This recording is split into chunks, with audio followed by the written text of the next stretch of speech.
The Bob Hope Show.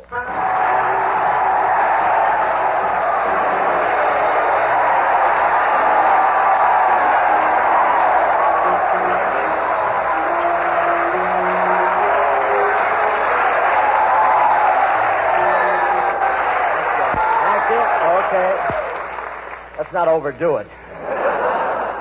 You saw the man pull down the card.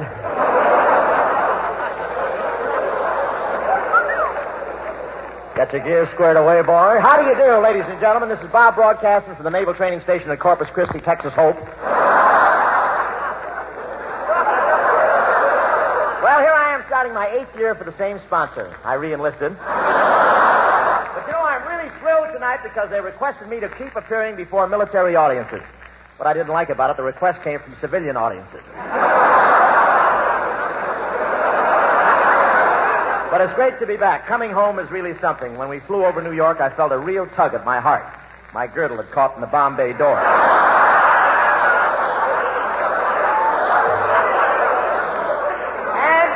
And I was Is it that good, really? And I was really glad to get back to Hollywood. I kissed my wife, I kissed my kids, then rushed out and kissed the street cleaners. He said, that's not necessary anymore. The cigarette shortage is over. Yesterday, I saw a big line in front of a guy at a cigarette counter. I asked one fella, trying to buy something? He said, no, just waiting for my turn to spit in his eyes.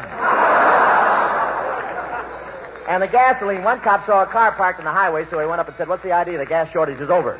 And the sailor stuck his head out and said, who's out of gas, and mind your own business. But tonight we're doing our first broadcast of the season from Corpus Christi, Texas. Corpus Christi, that's an oven with tumbleweeds.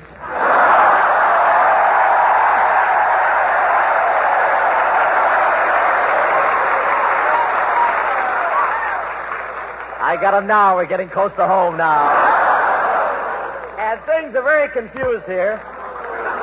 Texas hasn't decided yet whether or not to accept the Japanese surrender.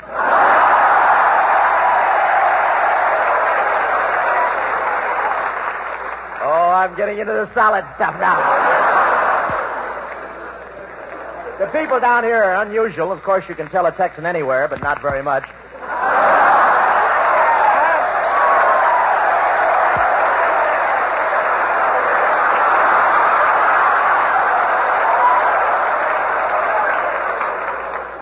I got to look up that writer again. And there are a lot of tourists down here. Tourists, that's the guy who thinks the Golden Triangle is a problem in geometry.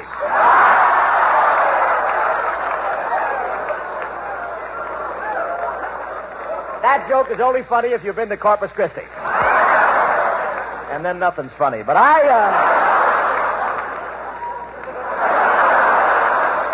But honestly, I'm just kidding. I was thrilled by the welcome these Texans gave me. I was walking on air. In fact, I'd still be walking on air if somebody hadn't come up and cut the rope down. But this is a great place here. I don't know if it gets hot here or not, but this is the only place I ever saw where they get in a crap game and try to lose their pants.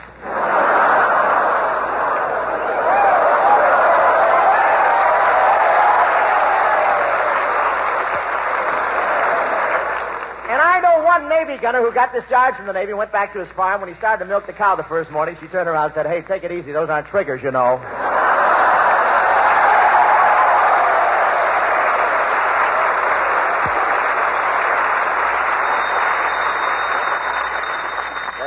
Hello? Just a minute, Mr. Hope. Paris calling. Deposit $184, please. Will you please deposit $184? Hello, will you please deposit $184? What's the matter? You crazy or something? Well, it's Professor Colona.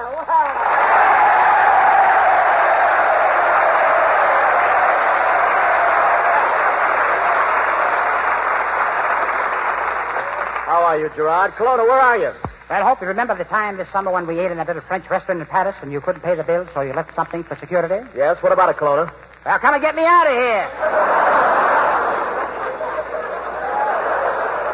Colona, how do you manage to live with those holes in your head? For piccolo lessons, what's your system?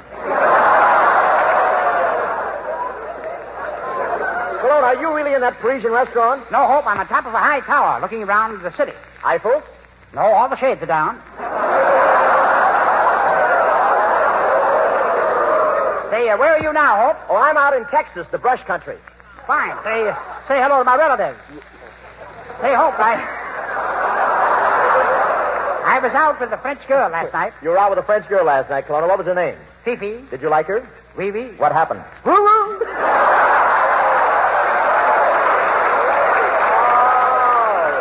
Oh, Colona, you're trying. That's no use. She has a husband. Colona, tell me one thing. Come here. What's wrong with you? Well, I never told anyone this, Hope, but I was born 2 years too late. You were born 2 years too late? How come? Stalker tired and took the Atchison, Topeka, and the Santa Fe. Well, Colona, come on home. After all, what has Paris got to offer that you can't find in Corpus Christi? What was that? I said, what has Paris got to offer that you can't find in Corpus Christi? Yeah, that Texas sun is really strong, isn't it?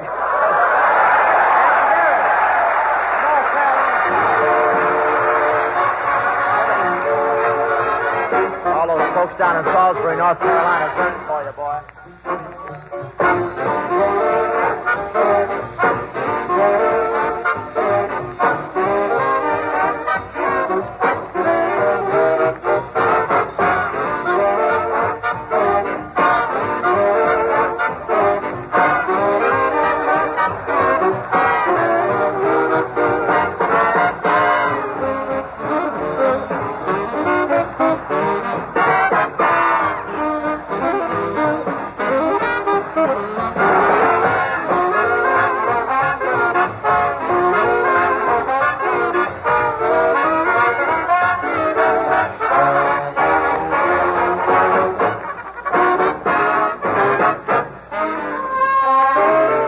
If you ain't wrong, you're right. If it ain't dark, it's light. If you ain't sure, you might. Gotta be this or that. And if it ain't sea, it's land. And if you ain't brave, you're past. If it ain't fresh, it's cash. Gotta be this or that. Who can it be if it ain't me? I know it's not your brother. Can't you see it's gotta be one way or the other? Tell me what I must know. If you don't like, I'll go. If it ain't yes, it's no. Gotta be this or that. Gotta be this or that.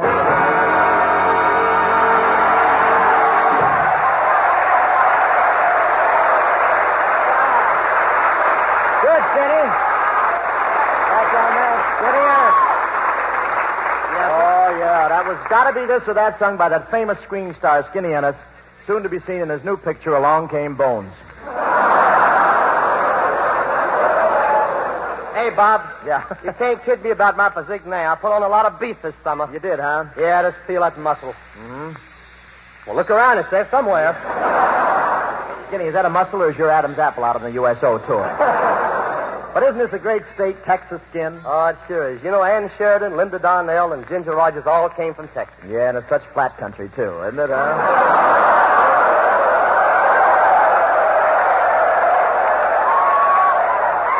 Man, I really go for this cowboy country, Bob. The minute I got here, I bought myself a 10-gallon hat. Cost me $20. $20 for a 10-gallon hat? Yeah, $15 for the hat, $5 to have the armholes cut in it. Well, look who's here, Francis Langford. Hiya, Bob. Hello, Stan. Yes, sir. Well, hello, Bamboo Blonde. How are you? Look at that. Francis, here we are back in the air again. Yeah, that's right. Another year, another dollar. Tell me, Francis, how did you like it down here? You know, this is Texas, where men are men and women are women. I know, Bob, but if you get a haircut, nobody will say anything to you.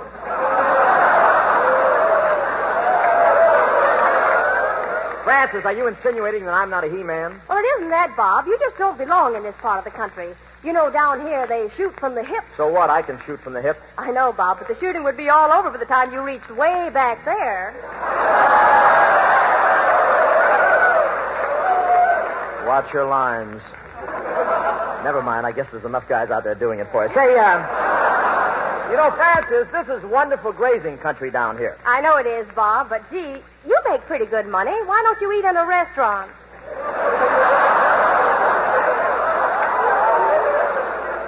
Well, I need the calcium. Francis, let's forget jokes for a minute. I'd like to tell these folks about the great job you did this summer touring the hospital. Thanks a lot, Bob. Did you play any hospitals where there were Navy flyers? Well, I wanted to, but, gee, I bruise so easily.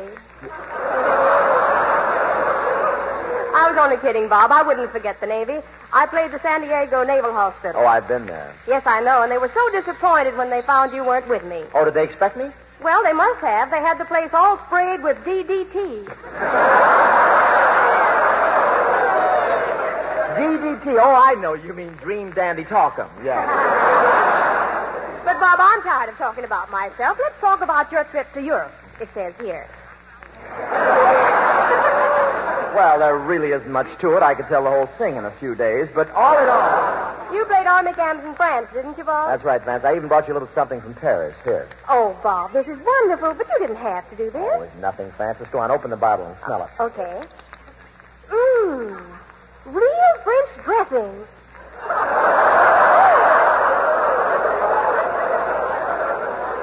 Gee, and I wonder where Professor Colona. I wish he was here. I have a present for him, too. Here I am, Hope. Well, Professor Colona, back from France. What took you so long? Well, I flew back and I had to make 6 stops. I don't understand it, Colona. You could have flown it in one hop. Why did you make 6 stops? My arms got tired.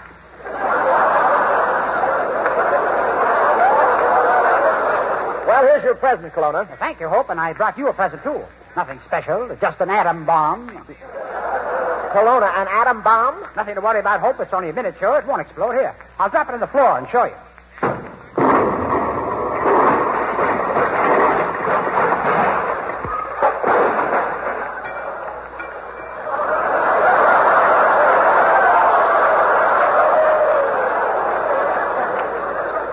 Oh, well, they were going to close Corpus Christi anyway.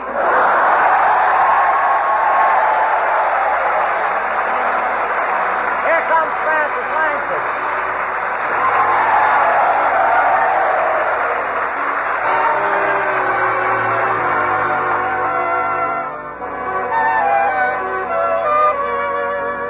The more I see you, the more I want you. Somehow this feeling just grows and grows. With every sigh, I become more mad about you, more lost without you, and so it goes. Can you imagine how much I'll love you? The more I see you, as years go by, I know the only one for me can only be you. My arms won't free you, my heart won't try. Can you imagine how much I love you? The more I see you, as years go by, I know the only one for me can only be you. My arms won't free you. My heart won't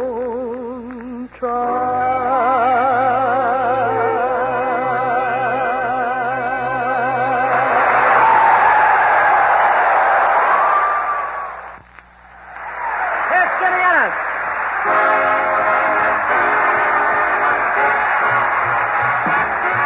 Every time, every doggone time, I fall in love. I get a shoving around every time.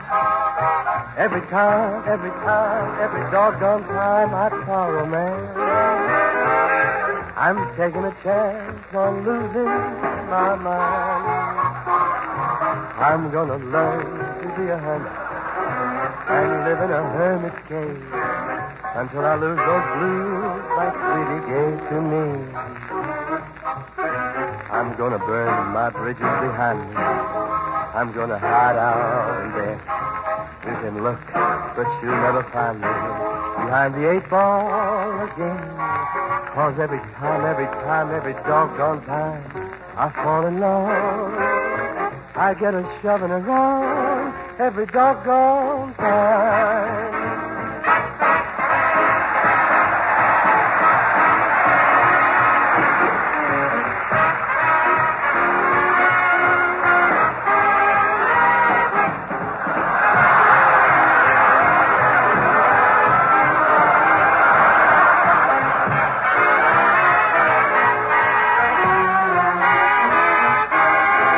I'm gonna learn to be a hermit and live in a hermit's cave until I lose those blues my sweetie gave to me.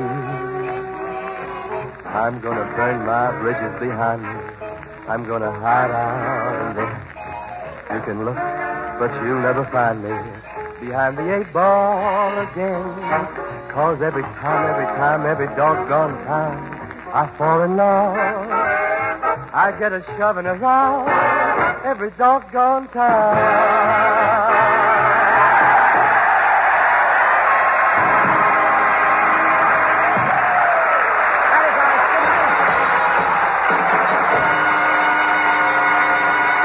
Ladies and gentlemen, may I at this point salute Hollywood for its wonderful contribution in helping bring about VJ Day. For many of its stars fought all over the world, this time not in the limelight, but just as a cog in a big war machine. Tonight we salute for his magnificent leadership and courage in the war, Commander Robert Montgomery.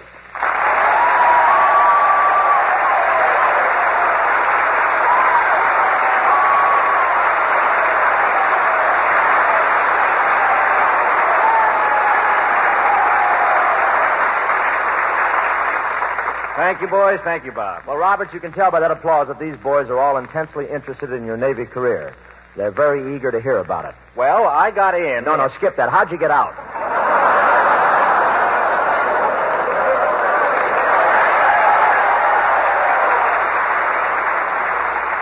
But seriously, we're awfully proud of you, Bob. I guess you're the best-known Bob to ever come out of Hollywood.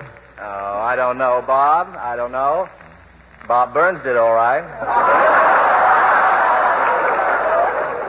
You sure you weren't an ensign? Say, did you have any trouble getting out of the Navy, Bob? Oh, no, it was easy, and it's getting easier all the time. It is? Yeah, now they give you 10 points for each battleship you sink. Well, anyway, Montgomery, you're looking grand. That Navy food must have agreed with you. Tell me, did they have menus? Yes, but it's a little different in the Navy, Bob. You get the menus after you eat.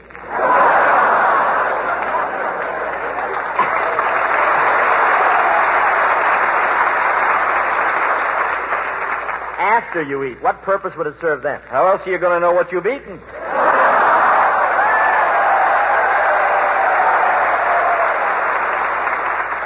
Well, these fellas are in the Air Force here, Bob. You were in another branch, weren't you? Yes, I was on a destroyer. Oh, boy, that's what I love, the open sea. Really, Bob? Yeah, you should have seen me yesterday with the wind blowing in my face and the big guns blasting in my ears. At sea, on a fighting ship. No, I was standing in front of a theater where they were showing Anchors Away and the usher left the door open.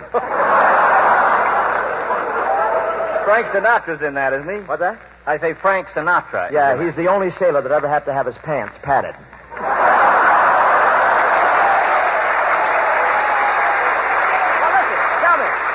Tell me, Bob, you still wear your uniform occasionally, don't you? I should say not. You know, when a fella finally gets that uniform off, he just hangs it up in the closet and then sits around all day saying to the moths, eat it, eat it.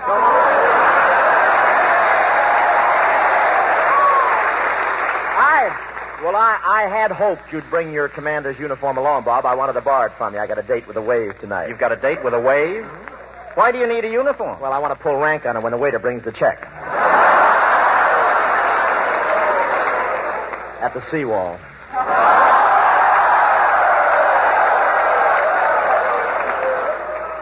That's the local sanitarium. Say,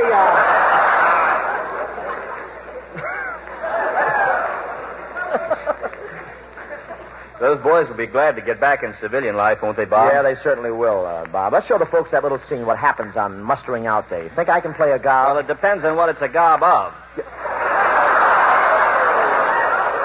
Well, let's do a little sketch for the fellas, showing a couple of sailors just getting ready to leave the boat for the last time. They're on their way to kiss the Admiral goodbye. Come on, let's go.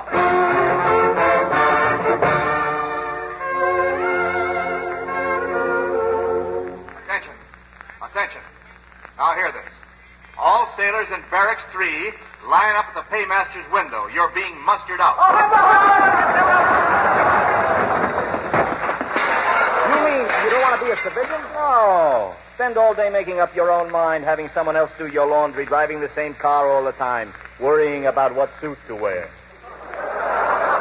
You've been smoking those Mexican cigarettes again, I think. It looks like. Say, how about that little wave standing in line in front of you? Is she pretty? Yeah, wait till she turns so I can see her face. Ooh, she's a corker. Yeah, the rest of the bottle ain't bad either. Say, watch me give her some of my smooth scuttlebutt. I'll make her think I'm really big time. Hiya, babe. Hello, high, dry, and stranded.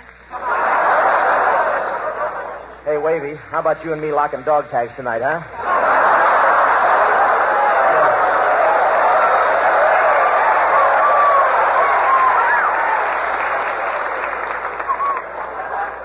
All stateside talk. We'll go up to Kingsville and drop anchor in the local pub. Tell me more. Oh, you like my style? No, but the steam curls my hair. Let me try my luck, Bob. Say you're cute. I could go for you. You better turn off that gleam in your eye, sailor. The blinkers on the SS Arkansas are answering you back. Oh, Bob, why waste time here? We got dough coming. Come on, paymaster, hurry up. I'm going to re-enlist. Ah, me too. I love the sea. Water to the left of me, water to the right of me, water in front of me, water in back of me. Ah! What are you screaming at? No ship. Colona, are you the paymaster? That's right, Hope. Old Rash with the cash, Colona. Conscientious custodian of coin bags and upright official of the Navy. Also tequila smuggled in from Mexico, cheap. All right, you guys. Come on to get your dough. Hope, here's your $300. And Montgomery, here's your $300. And here's my 300 pesos. Well, Colona, why are you paying yourself off in pesos? You have no reason to go to Mexico. Wait till you count your money. Colona, this is counterfeit money. What makes you think so? General Washington isn't wearing his uniform. I know. I mustered him out 2 hours ago.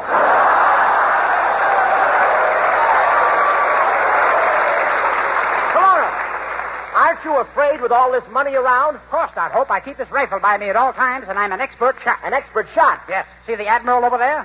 Watch, I'll shoot the feather off his hat. Shoot the feather off the Admiral's hat. Be careful, Colona.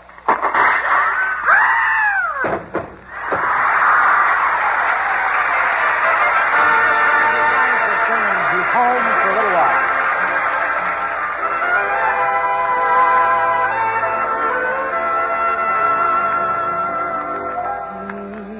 He's home for a little while. He's mine once again. No need to tell, but it feels simply swell when he's close to me, where he's supposed to be. He's home for a little while. I live for his kiss. I hit the sky when he looks in my eyes, and my knees grow weak with bliss. He's sort of changed.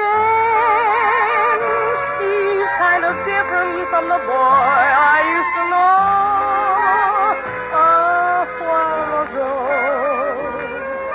Strange how much he says without a word, and when he holds my hand, I understand I'm his, but forevermore.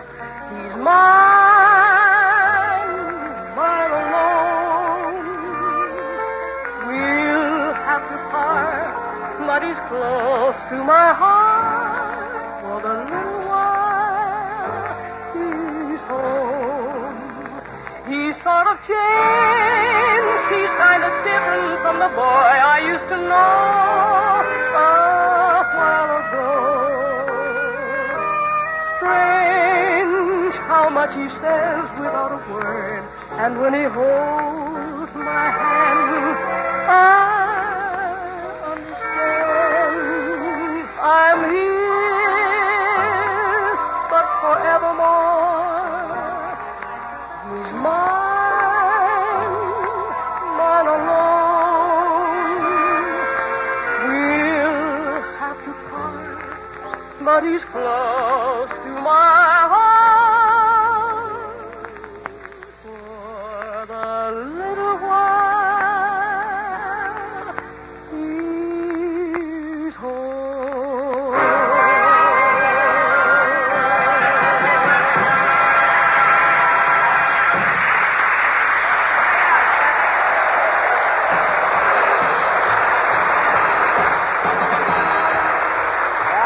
Thanks for the memory. That's all of that. And thanks to Robert Montgomery for being with us tonight. I'm sure we'll all be looking forward to seeing you in Metro-Goldwyn Mayer's They Were Expendable. I also want to thank Admiral Clark and all you men of the U.S. Naval Air Training Station here at Corpus Christi for making this program possible. You've certainly been swell to us, and the amazing thing is that this is our first show of the season, and nobody threw anything at us. Yes, sir, all this meat and no tomatoes. And it was mighty generous of you, Bob, to drop in on us older civilians. After all, this was quite a letdown to you after winning the war. You did win it, didn't you, Robert? Me? Heck no. I thought you and Colona won it on your last USO trip. Win it? We couldn't even find where they kept it. But seriously, there's a lot of talk going on. Well, of course, it's human nature, Bob. If you were in the Navy, you'd want to pin the orchid on the battle wagons, the subs, or the tin cans, and so on. On the other hand, if you were in the Army, you'd be tossing the victory bouquet to the Air Force or the Armor Division. Or to Ernie Pyle's idol, a soldier on foot. Yeah, I know. But the important thing isn't who won the fracas. It's who's going to keep it won. It doesn't take many people to start a war. The tough part is it takes so many to finish a war. We spent plenty of our buddies on this war, and they'd be pretty sore to hear people arguing about who won it. Marines, sailors, soldiers, or science. You said it, Robert. Nobody would ever deny that we owe those men a great debt. And our first and biggest payment toward this debt and a prescription for veterans' readjustment ought to be American unity. Unity of purpose among labor and management and government. Peace with a purpose. That's right. You know, folks, in this war they had guys whose only job was wrapping wristwatches and wallets of the men who got killed. And if we don't fight to keep the peace as well as they fought to get it, war will be open for business again, taking applications for that same old job. Good night, Bob. Good night, Bob. Goodbye.